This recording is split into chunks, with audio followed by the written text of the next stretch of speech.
आज का ये वीडियो हिंदी का 5th टॉपिक रस को कवर करता है और आपके एग्जाम में बड़े ही आसानी तरीके से 1 या 2 नंबर का स्कोर भी कराता है। तो आज की इस वीडियो में रस के अंग कौन कौन से होते हैं और उनके स्थायी भावों को हम याद करेंगे, वो भी एक आसान सी ट्रिक से जिसमें ना कोई चौपाई होगी और ना ही कोई दोहा। लेकिन सबसे पहले अगर आप फर्स्ट टाइम इस चैनल पे हैं तो पहले चैनल को सब्सक्राइब कर लें और बेल आइकन को भी प्रेस कर दें, जिससे नोटिफिकेशन जब भी कोई वीडियो अपलोड होगा तो उसका नोटिफिकेशन आपको टाइम टू टाइम मिलता रहे।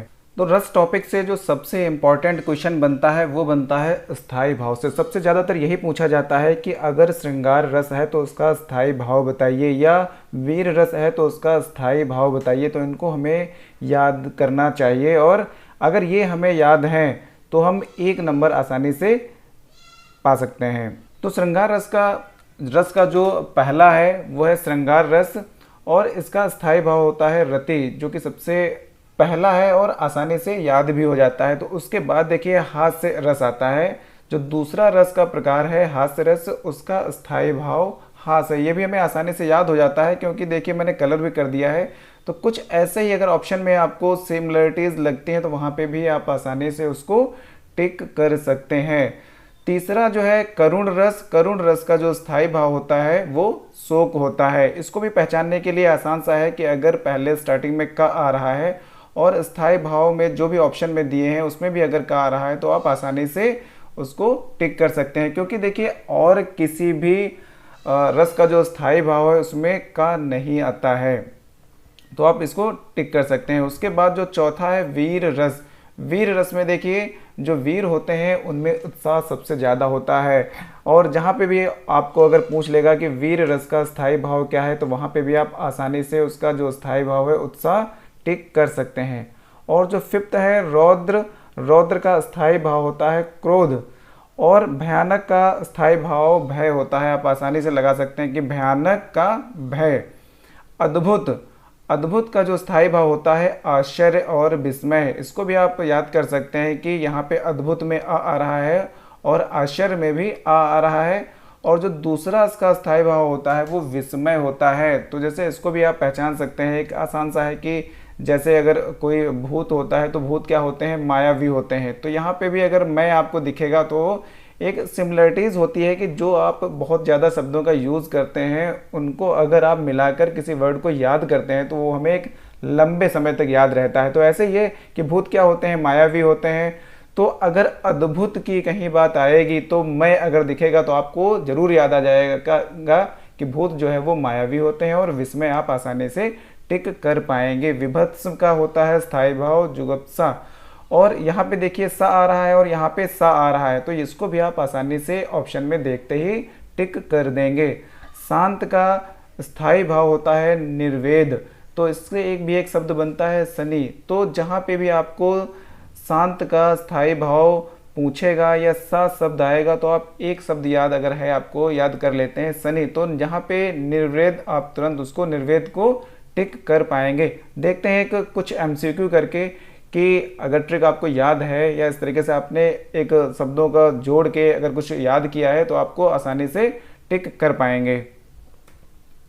जैसे पहला पूछ लिया है कि शांत रस का स्थायी भाव है, सा आ गया तो मैंने एक ही शब्द बताया था। अगर आपको सा कहीं पे दिखता है तो शनि अगर वर्ड आपने याद कर लिया है, क्योंकि ये डेज में भी आता है कि शुक्र के बाद शनिवार आता है, तो शनि से निर्वेद।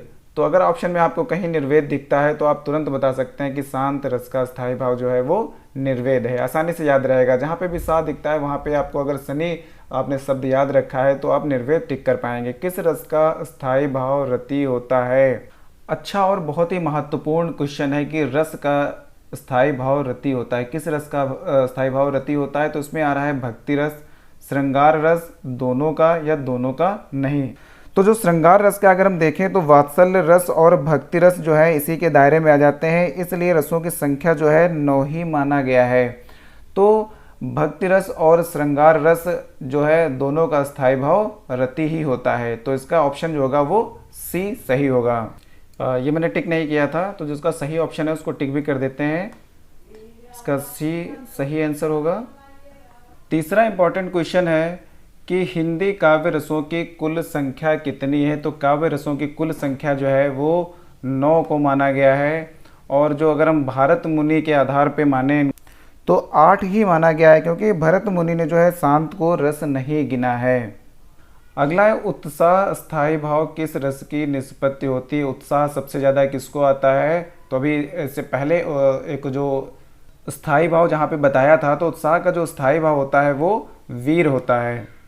तो वीर रस का जो स्थायी भाव है वो उत्साह होगा। और यहाँ पे शांत रस भी आता है, तो शांत आ गया देखिए, तो शांत का शनि से अगर याद करेंगे तो निर्वेद हो गया इसका स्थायी भाव, भयानक का भय हो गया स्थायी भाव, और रौद्र का, रौद्र मतलब जो कमजोर, जिसको सबसे ज़्यादा क्रोध आता है, तो रौद्र रस का जो स्थायी भाव है वो क्रोध हो गया। अगला है कि रौद्र रस का स्थायी भाव आ गया। देखिए रौद्र, रौद्र मतलब जो कमजोर होता है, तो सबसे ज़्यादा उसको क्या आता है, क्रोध। तो इसका जो सही ऑप्शन होगा वो ए होगा। रौद्र रस का स्थायी भाव होता है क्रोध। विस्मय आ गया, मय आ गया, तो मायावी कौन होता है, भूत, तो अद्भुत। अद्भुत रस का जो है स्थायी भाव विस्मय होता है। शोक, शोक किसको आता है, करुण रस, यहाँ पे भी कहा गया। और करुण रस, करुण रस का स्थायी भाव शोक होता है। भय जो है भयानक रस का स्थायी भाव होता है। अगला है कि शोक किस रस का स्थायी भाव है, शोक, तो इसका जो सही ऑप्शन होगा वो करुण रस होगा। और इनको अगर आसानी से आप याद करना चाहते हैं तो जितने भी ऑप्शन हैं उन सबका आप स्थायी भाव एक बार रिपीट जरूर करते रहें। तो जैसे शांत का मैंने बताया था शनि वर्ड, जिससे याद रहेगा आपको, शांत रस का जो स्थायी भाव है वह निर्वेद होगा। हास्य का रति होता है, वीर रस का उत्साह होता है। अगला प्रश्न है कि किस रस को रसराज कहा जाता है। तो रसराज जो है श्रृंगार रस को कहा जाता है, और श्रृंगार रस का जो एक और नाम होता है वो रसपति जो है उसका दूसरा नाम है। अगला जो है स्थायी भावों की कुल संख्या कितनी है। तो स्थायी भावों की कुल संख्या जो है वो 9 है। अगला है संचारी भावों की संख्या कितनी है। तो संचारी भावों की संख्या जो है 33 है, और 9 जो है स्थायी भाव होते हैं, स्थायी रस होते हैं। अगला प्रश्न है कि भरत मुनि के अनुसार रसों की संख्या कितनी है। तो स्टार्टिंग में ही जो बताया था कि भरत मुनि के अनुसार जो है रसों की संख्या 8 माना गया है, क्योंकि नाटक में 8 ही रस माने जाते हैं और वहाँ पे शांत को रस नहीं गिना जाता है। अगला है किस रस का स्थायी भाव निर्वेद है। तो आप तुरंत टिक कर सकते हैं नी, तो सनी, तो मतलब शांत रस जो है, इसका शांत रस का जो स्थायी भाव है वो निर्वेद है। भरत के रस सूत्र में निम्नलिखित में से किसका उल्लेख नहीं है। बहुत अच्छा क्वेश्चन है ये, तो इसका सी ऑप्शन सही होगा कि स्थायी भाव भरत के रस सूत्र में इसका उल्लेख नहीं है। अगला प्रश्न है कि विभत्स रस का स्थायी भाव पूछा गया है। तो विभत्स सा आ गया, और दूसरा अगर सिमिलरिटीज़ में अगर देखें जो स्टार्टिंग में बताया था, तो सा और सा यहाँ पे भी आ रहा है, तो इसका जो तीसरा ऑप्शन सही होगा। जुगुप्सा जो है विभत्स रस का स्थायी भाव है।